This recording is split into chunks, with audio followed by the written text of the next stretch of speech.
I think the teachers need to be mentors and facilitators, and they need to be very good at identifying the strengths and weaknesses of the students, and then they should help them find their individual path to develop these traits and these talents. And some may be slower, some may be faster, some are better in language, some are better in math, some are better in music. And the good teacher is the one who helps each pupil, each student find out what is really important for her or him, and helps her or him to grow and develop this properly. Okay. Hi, welcome to Up Close and Personal with Gen Next here at InvokED Studio, where we dive in hearts of leadership, collective actions and education equity. I'm your host Mubashira Anjum. I'm studying in 10th Standard School, Municipal Girls Higher Secondary School, Kallanai, Tirunelveli, Tamil Nadu. I am Chitra Devi. I am student from Aviarmy Government Girls Higher Secondary School in Ambasamtram, Tirunelveli in Tamil Nadu. We're going to have a conversation that brings different voices and experiences together. Today we are a conversation with Mr. Mountain sir. Hi sir, Hello, welcome sir. to our show and thank you for joining us. Thank you for inviting me. I'm a little nervous now, but I look forward to our conversation. Okay, before we start talking about leadership and education, we thought we would begin with something different and very simple. All of us have been to school. Some school memories stay with us for really a long time. We thought we would start from there. So we have a segment called School Chale Hum. We'll have a bag right here. We will randomly take out an object and I'll ask you a question about it. Okay.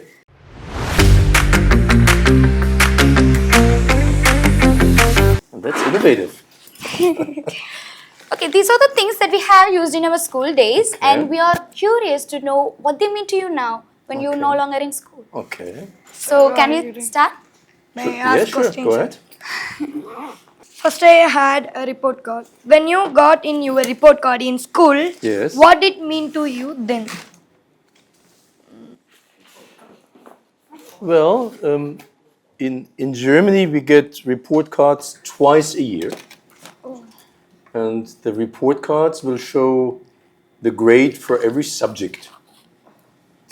And mine usually were pretty good.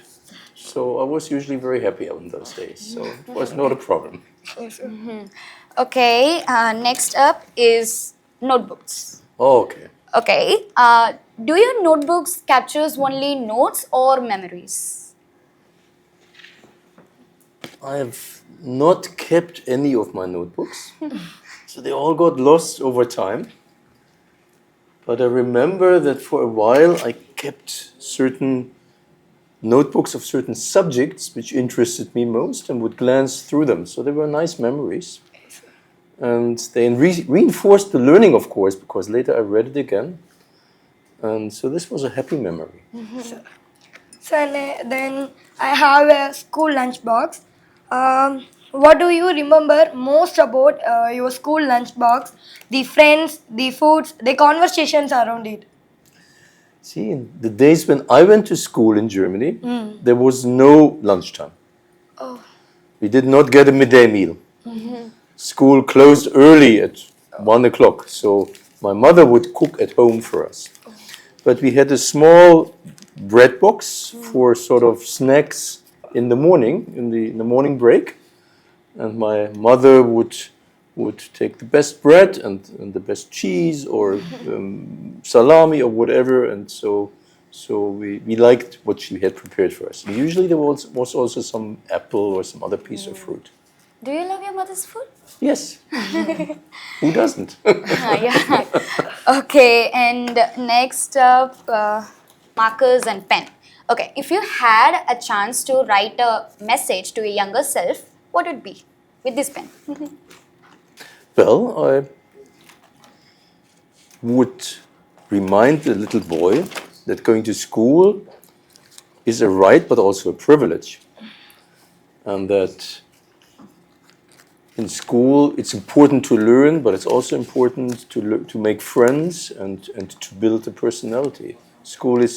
Learning is more than just learning numbers and writing and reading. It's about finding out what you're good at. It's about forming friendships. It's about building your personality, trust in yourself, self-confidence. Sir, now the whole bag itself, when you think of your school bag, does it remind you more excited or pressure? No, it was not exciting. It was not pressure either. It was more like routine. It was a habit. So some students skip school, right? They don't go to school, although they should. I've never done that. You love to go to school? Do you love to go to school? I love to go to school. I like to go to school. I like to meet my friends. I like many of my teachers. And I learned interesting things. It's interesting. And next up is ID card. How does school shapes students' identity? Okay. Well, in India you all have school uniforms. You have all ID cards and badges. We didn't have that. We went to school with the clothing we preferred. And we expected our teachers to know our names, so we didn't need identity cards. But of course, a school will form what you become.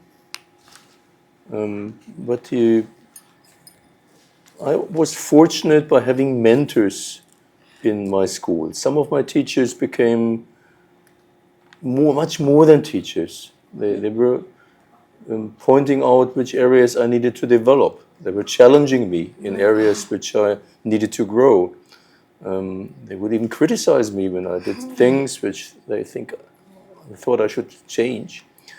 But they became friends to a certain degree. So I remember one German teacher with whom we also met in the afternoons when school was closed, and we would read books together, and he would take us to theaters and excursions, and that meant real learning.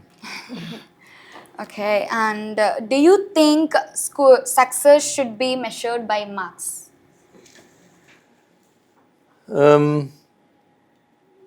That was the case when I went to school. So the only feedback we got were grades, math, numbers, right? But I believe that should be different. I believe that the teacher should evaluate the entire personality. How does someone interact with the others? How does one follow orders or contribute to class or innovate or show interest in things? And that cannot be expressed in numbers only. Okay, and that gives us a good starting point. Listening to your school memories, it made us to think about our school memories too. So we have come here with a group of 12 students from 4 different states. And we all have different schools from each other. Like us, we have also different schools. We're studying different. Okay. Some of us have studied in big schools. Someone studies in a small schools. Someone don't get many facilities. So we have the small segments are called your school and my school. Okay. But we want to talk about how different schools shapes different experiences to children. Okay. Shall we start? Sure.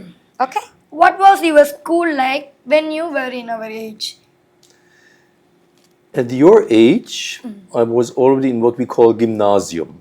So in Germany, there were 3 different types of schools for children above the age of 10. And the gymnasium was that type of school that prepared the children for college and university. But we were the baby boomer years. So we had 4 classes with 48 students each. And because they didn't have any space, they put us into the cellar. So our classes were in quite dark, somewhat wet rooms without proper windows. And that was a difficult time in terms of schooling because there were so many students and such little space. So when I went to first class, primary school, we were 62 boys in one class. which you still find in India occasionally, but in Yeah. Germany, of course, this is unheard of today. We still learn something. Okay. Okay, next question is, what is one thing your school is known for? My school, this gymnasium, which is called Max von Laue, he was a scientist, a Nobel Prize winner also, is known for its focus on STEM subjects, science, technology. And today they try to educate the best people and they claim they have special methodology and teaching styles to really help children grow more than average.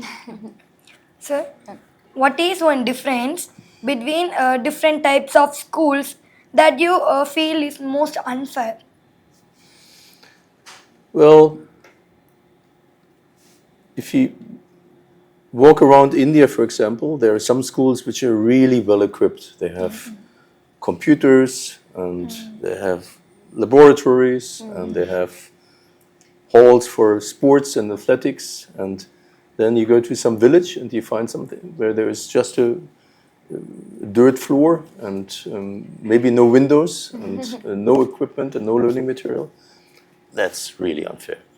Okay, that's right. I understand.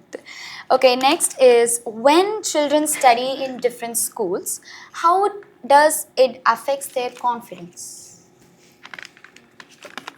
I think it's the teacher that has the responsibility in helping his students grow. And if you have a teacher that trusts the students, if you have a teacher that encourages you to try things, if you have a teacher that lets you fail and helps you to correct your mistakes, then there's a much better likelihood that you grow up to an independent and courageous and innovative person. Sir, how is your school different from the schools you work in today? Well, my team and our partners work in 1,600 schools in Northeast India and in another 450 schools in Nepal and in another 200 something schools in northern Bangladesh. And all of these schools are rural schools. All of these schools are in areas where the standards of education are much below average. All of these schools are in areas where the vast majority of the adults are illiterate. And many of these schools, therefore, lack the basic amenities, right? I mean, frequently in Lakhimpur is north of the Brahmaputra River in eastern Assam. These schools are flooded every year. So, and you can see that, right? Look more like cowsheds than like proper schools, right? Yes, okay. For the next question, what's the one thing you've seen in other school that you wish your school had? My school, when I was young, we had very little in those days. So our schools at that time were not up to the standards which I think they should have. So we had, in the beginning, we had no sports hall. It was in the ruins, or we didn't have any labs. Okay, that changed later. So there was investment by the German government, but in the beginning, there was some time when we didn't even have a school. We were the teaching and the lessons would happen in a wooden container outside somewhere, because there was a lack of everything. But that did not impede our basic learning. Okay, and I understand that schools may be different, but those memories and experience doesn't change. When we talk about different schools and different experience, one question keep coming back to us. In school, we are often told that you should be a leader, but no one explains what it means. Sometimes we imagine as a leader someone very powerful and someone who give instructions. But when we look around in our school, leadership doesn't look like that. So we have a segment called Leader Everywhere, but who is the true leader? In this segment, we want to know who is the true leader and understanding about leadership in simple ways. We had like to ask you a few questions. about leadership you have seen and understanding? Okay, if shall I ask? Sure, go ahead. Question. When you hear the word leader, what kind of person comes to your mind? I look for leaders that help others grow, that have the strength to take themselves back. Let me give you an example. I work very much with young people from a circus. So they are absolutely breathtaking in terms of acrobatics and artistics, what they can do, juggling, and it is fascinating. And I take them every year. I take them to one of my schools in South Asia. And these German talented leadership people, they will teach 150 children acrobatics and artistics within 2 or 3 weeks, and they will learn juggling, they will learn to ride on the single wheeler, they will learn to do courageous things up in the air. And then after those 2 or 3 weeks, they will present it to a big audience. And these leaders from Germany, they will not be on stage. They will prepare the children so that they are on stage and they build the self-confidence and they form the team and they get the applause, and that is real leadership. Yeah, I okay. How can schools create space for different kinds of leaders? I think the teachers need to be mentors and facilitators, and they need to be very good at identifying the strengths and weaknesses of the students, and then they should help them find their individual path to develop these traits and these talents. And some may be slower, some may be faster, some are better in language, some are better in math, some are better in music. And the good teacher is the one who helps each pupil, each student find out what is really important for her or him, and helps her or him to grow and develop this properly. Okay. Next is, what qualities do you think making someone a leader? Honesty, courage, humbleness, and a very good knowledge of people, Okay. and the ability to help people identify their own strengths and talents. What do you think about true leaders? What do you think true leaders? What would I think? True leaders. True leaders. Who is a true leader? Who is a true leaders? A true leader is someone who is able to bring together a team that outperforms what every individual could do. So if you see, no one is perfect. Everyone has strengths, everyone has weaknesses. But a team can be perfect. So if you put a team together of different people and you put them together in a way so that they supplement each other in their weaknesses and they can all use their strengths for the common good, then you have a good team, and a good leader is someone who can compose a very good team. Okay. Then, how can a student show leadership without being a class leader? A student can help others. A student can observe what is missing. A student can motivate others. Right? You don't have to be the best in the class. Or, I mean, there are different dimensions where you can be the best, right? You can be the best in math, or the best in English, or the best in science, or the best in helping, the best in supporting, the best one in identifying when someone needs support. So all these personal skills are also very important. Okay. Nice. Can a student be a leader? How? Sure. I think the way you demonstrate that you conduct these interviews is a courageous thing to do, right? But it's taking a leadership role because you are curious, you are finding out about things you didn't know before. And I think students at school also can take various forms of leadership and responsibility. I know schools where the students do all the cleaning so that they have more budget for their teaching aids. I know schools where some students are really good in sports and they arrange their own competitions. So various ways of taking leadership. Okay, then the next question. What kind of leader does today's world really need? We need leaders that work for peace. We need leaders that understand other people and why they are different. And we need leaders that work for justice and